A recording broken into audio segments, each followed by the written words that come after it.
Bonjour, je m'appelle Ludovic Deguy et dans la vidéo du jour, je vais vous parler de la base de la TOIP qui est le protocole IP.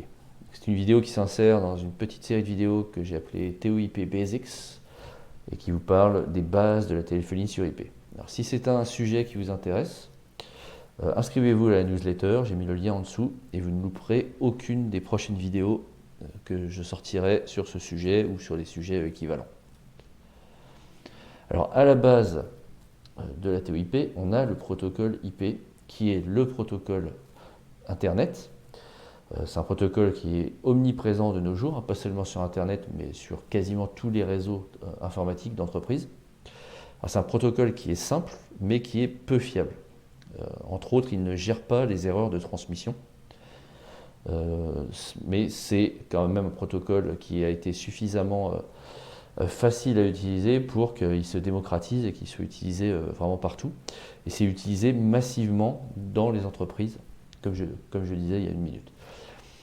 Alors comme il est peu fiable et qu'il ne gère pas les erreurs, évidemment il faut qu'il y ait d'autres mécanismes au-dessus qui gèrent les erreurs, mais ça c'est le travail d'autres protocoles et le travail des applications qui vont être utilisées au-dessus du réseau IP. Alors le principe de base du réseau IP, c'est le routage. Donc un terminal ça peut être n'importe quoi, un PC, une tablette, un smartphone, vraiment n'importe quoi. Un terminal a une adresse unique sur le réseau IP, qui permet de le retrouver de manière non ambiguë. Chaque paquet IP de données va contenir l'adresse source et l'adresse destination. Donc on va savoir d'où le paquet vient et où il va.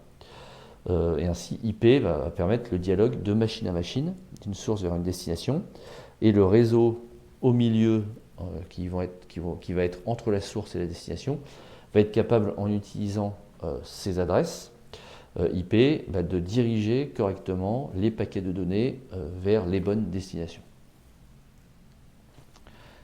Alors la version la plus répandue d'IP, qui est la version 4, adresse les destinations, adresse les terminaux sur 4 octets. Donc on va avoir 4 nombres entre 0 et 255. L'écriture usuelle, c'est de séparer ça par des points. Donc une adresse IP typique, je vous ai donné un exemple, à 142.250.179.99, c'est ce qui va adresser un terminal sur un réseau IP. Alors il y a une version plus récente qui s'appelle IPv6, qui n'a toujours pas vraiment pris le pas sur IPv4, mais il se pourrait que dans les années qui viennent, ça change, mais pour l'instant, moi ça fait 20 ans que j'en entends parler, et pour l'instant c'est toujours IPv4 qui est le plus utilisé. Donc on reste sur cette version-là aujourd'hui. Donc le début de l'adresse IP va permettre d'identifier le réseau d'appartenance, et puis la fin va être l'adresse de la machine sur ce réseau d'appartenance. Donc ça permet de manière assez intuitive de découper un réseau en parties plus petites. C'est aussi un des principaux avantages de l'IP. La façon dont sont formatées les adresses permet un découpage vraiment très très simple. Alors au-dessus d'IP, étant donné que le protocole IP en soi, il ne permet pas de faire tout ce qu'on veut, notamment il ne permet pas de faire du transport de données d'une application à une autre. Donc on va avoir besoin au-dessus de l'IP de quelque chose de plus fin, qui va permettre de viser non pas un terminal en général, mais qui va être capable de faire dialoguer des applications qui sont à plusieurs endroits différents. Donc on a deux protocoles de transport utilisés principalement aujourd'hui sur Internet et sur les réseaux d'entreprise. On a TCP et UDP. Alors TCP est fiable, il gère les erreurs de transmission. Donc, par exemple, s'il y a un paquet de données qui n'est pas reçu, le protocole TCP va gérer la retransmission de cette donnée. UDP, par contre, c'est un protocole qui est non fiable, qui est là pour envoyer rapidement de la donnée, donc qui est particulièrement utilisé pour les flux multimédia, un peu voix vidéo. On n'a pas le temps de retransmettre une donnée. Si elle n'est pas arrivée, tant pis, on fait sans. Par contre, on a besoin d'un protocole qui permet d'envoyer simplement et rapidement des données, et donc là, UDP va être utilisé pour ça.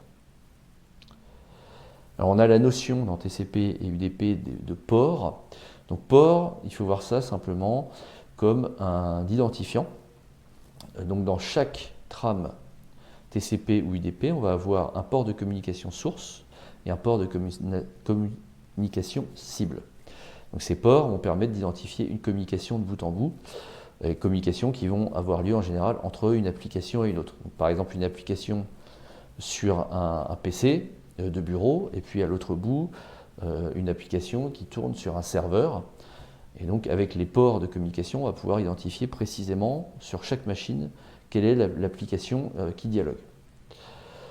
C'est ce qui permet notamment d'avoir plusieurs communications TCP et UDP en parallèle entre une machine A et une machine B. On peut avoir plusieurs applications sur une machine qui discutent avec plusieurs applications sur une autre machine. Les deux machines, chacune va avoir une IP unique, mais avec les ports de communication, on va pouvoir repérer plus précisément quelle application utilise ce flux de communication. C'est fini pour cette vidéo. Si le sujet vous intéresse, inscrivez-vous à la newsletter, j'ai mis le lien en dessous. Puis ça vous permettra aussi d'avoir en avant-première toutes les futures formations. Là actuellement je suis en train de travailler sur plusieurs formations, sur la téléphonie, sur la vidéoconférence, sur tout un tas de sujets. Quand je vais sortir ces formations, vous serez les premiers informés et vous aurez accès aussi à un prix préférentiel avant tout le monde. À bientôt.